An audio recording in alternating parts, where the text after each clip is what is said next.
mu rugo rwawe hariho ibyakunaniye, umugabo wawe ntawushoboye, umugore wawe ntawushoboye, abana bawe ntawushoboye, waragerageje uko ushoboye kose, urabahanura, uravuga, umva byarakunaniye. Haleluya.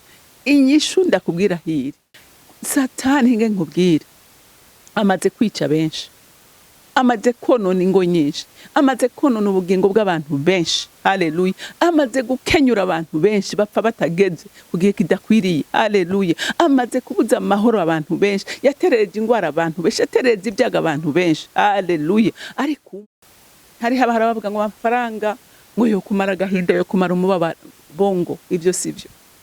Harabayarirana yuzuye. Hari ntahe nigeze kumva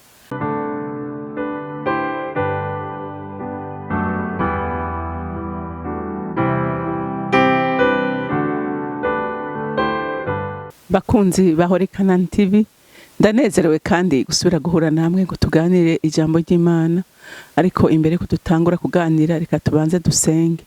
Mwami Imana, nje imbere yawe ngo himbaza, nje imbere yawe ngo utazira muri iki gitondo ciza cy'umugisha, umunsi mushasha uremye kugira Mwami Imana tuwunezereregwemo nk'umwana wawe. Mwami Imana, mbyukanye amashimwe mu mutima wanje, mvuga ngo urakane nahazwa muremyi w'ijuru n'isi, urakane nahazwa data mwiza wo twitwararika muri vyose, urakane nahazwa we waturindiye mwitiruka utuvyuye. Mwami Imana, dufise umunezero n'amahoro yawe, urakane nahazwa we gushiriza imvura ababi n'abeza, urakane nahazwa we twakiriza izuba ryawe uko bukeye nuko bwije. Uri Imana igororo, turi Imana igira neza, uri Imana twambika igikundiro n'igitinyiro cawe. Niki gitondo ndasenze ngo igikundiro cawe Mwami Imana kimbeko kandi kibere no kuri bene data bose mu byo baza gukora uyu munsi. Nanjye kongeye kugukorera mukunzi mwiza, akanwa kanje ugasige kugira ngo kabere umugisha baza kumva ijambo ryose riva mu kanwa kanje. Ndagushimiye kandi ndakuninahaje, icubahiro cyose n'amashimwe yose aba yawe, nkaba ndabisenze ndavyizeye kuvyumvise mu izina rya Kristo Yesu. Amen, amen. Rero ijambo Imana impaye kuganira namwe uyu munsi ni ijambo rivuga ngo umuntu wese agomba gushika kucashaka, akwiye kuba umuntu asenga. Haleluya. Umuntu agendana n'Imana ntadashika, nta muryango utugiruka imbere yiwe. Haleluya. Nibiteye ubwoba Imana irabihindura ikabigira vyiza. Rero reka turabe umugore yamenye ubwenge, amenye ibanga. Haleluya. Mu gihe gikomeye atabara ubwoko bwiwe kuko yamenye uwahungira kuba ariwe. Haleluya. Ngutera intege nawe nkubwira ngo ni wamenya neza uhungirako, nta nari muzo kwigera utsinda. Haleluya. Nta nari muzo kwigera unanigwa kuko uwo muri kumwe nta narimwe ananigwa, ariko igihambaye no kumwizera. Haleluya. Reka dusome muri Esther igice ca 5, turasoma kuva ku murongo wa mbere dushikane ku murongo wa 3. Avuga ngo Esther atumira umwami na Hamani. Bukeye ku munsi ugira 3, Esther yambara imyambaro yiwe y'umwamikazi, aragenda hagarara mu gwinjiriro rwo mu ngoro y'umwami, harabana n'iyo ngoro nyene. Kandi umwami yaravyagiye ku ntebe yiwe y'ubwami mu ngoro, atumberanye no mu muryango. Nuko umwami abonye umwamikazi Esther ahagaze mu gwinjiriro, Esther agira ubutoni imbere yiwe. Umwami atunga Esther inkoni y'inzahabu yiwe afise mu minwe, maze Esther acayigira hafi akora ku mutwe w'iyo nkoni. Nuko umwami aramubaza ati, uragomba iki ga mwamikazi Esther? Urasaba iki? Ndakiguha niyo coba igice cy'igihugu canje. Amen.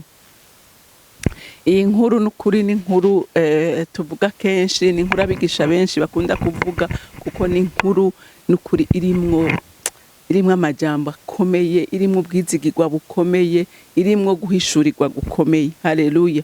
Murazi yuko abayuda Amani yari yabasabye ngo bicwe, hanyuma Moridekayi yari se wabo wa Esther, aramubarira ati, ewe Esther, uyu munsi icyatumye uwo mwamikazi ni kugira ngo useruke muri iki gihe kigoye, igihe gikomeye.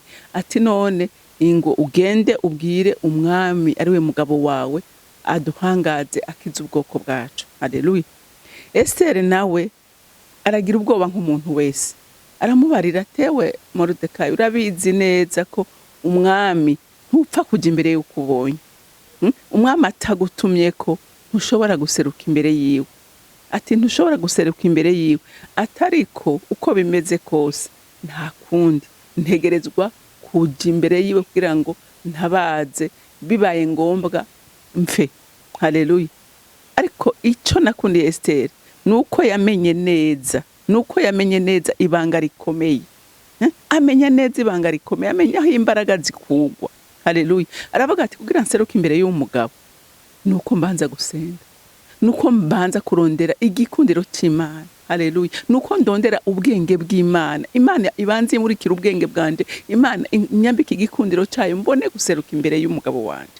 Haleluya. Kuko ngo yari amaze iminsi 30 umwami atamuhamagara, kandi ngo cyarazira kikaziririzwa ko umuntu aseruka imbere y'umwami atamutumyeko, ngo icagezwe cyari kihari cyari kimwe, ngo nuko uyo muntu yicwa. Haleluya. Haleluya.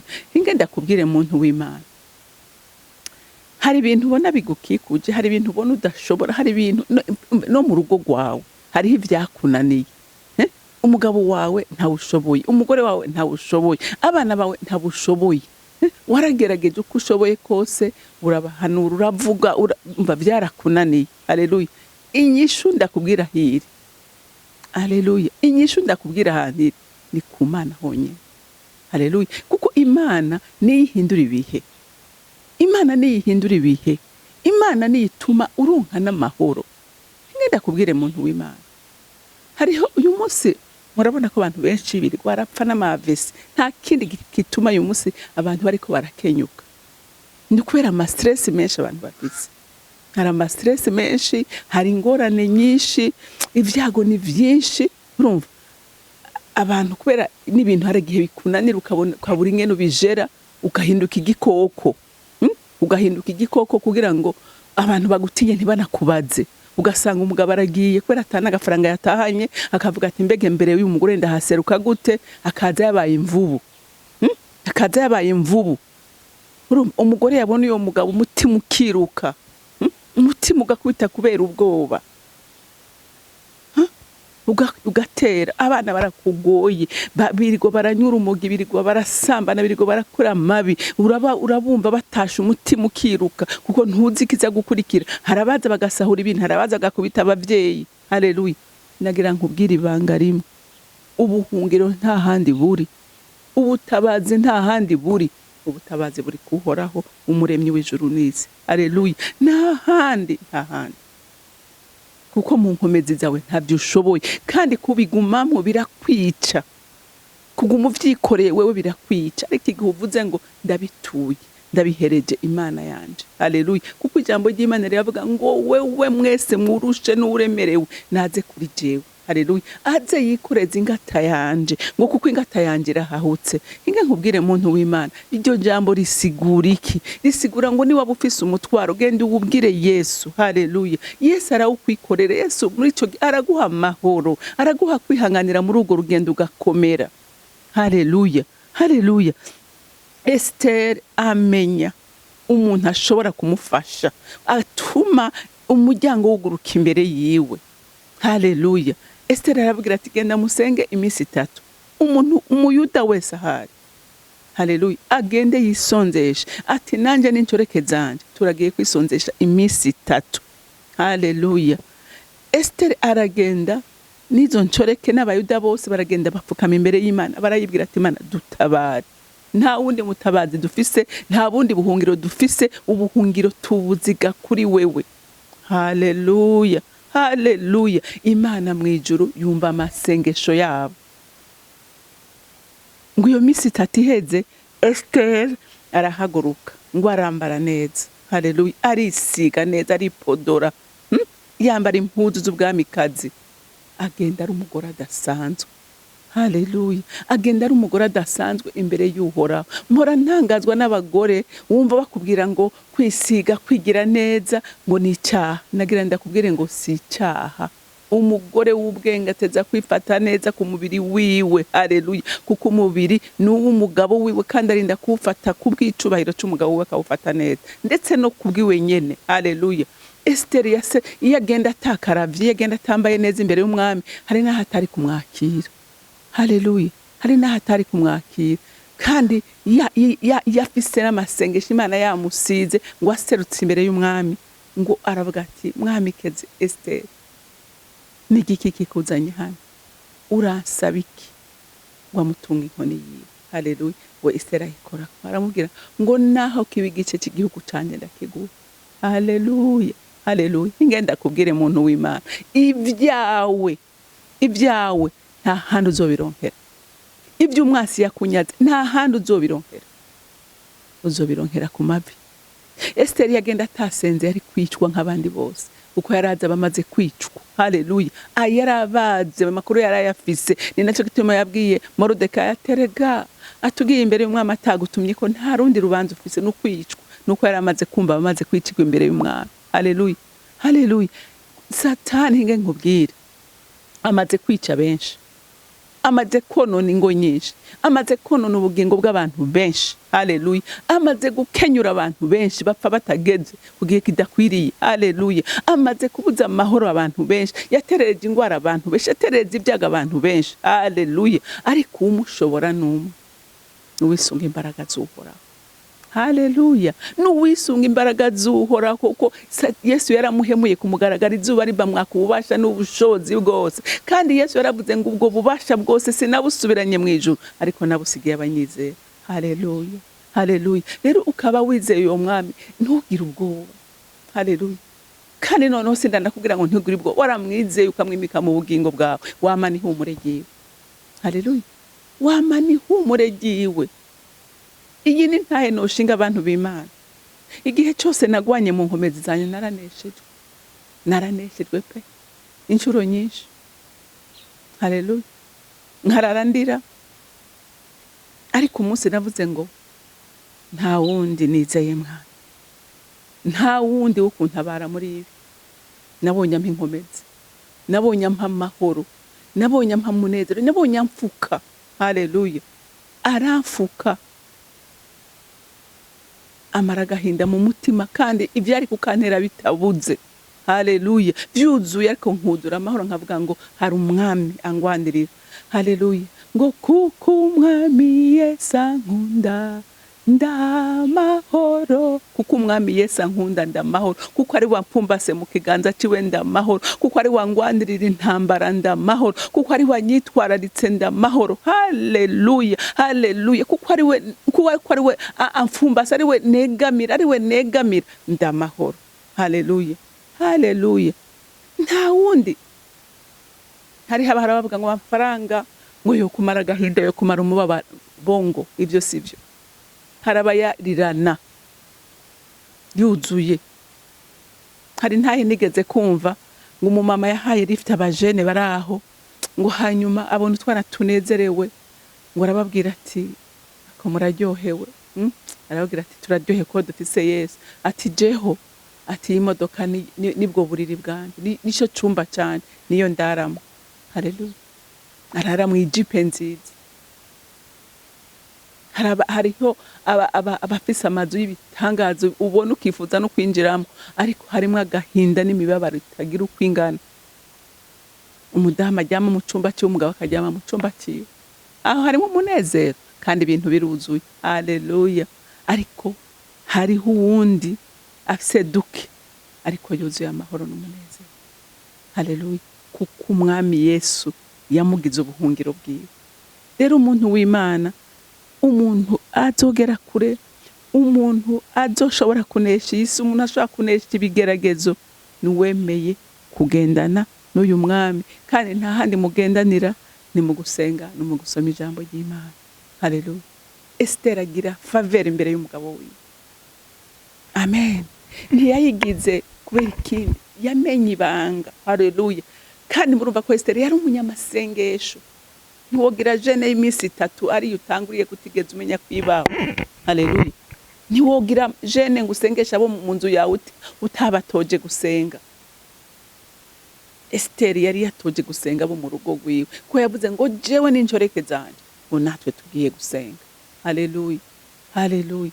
Ndakwifuriza muntu w'Imana ukunda gusenga ndakwifuriza muntu w'Imana kuba inshuti y'Imana.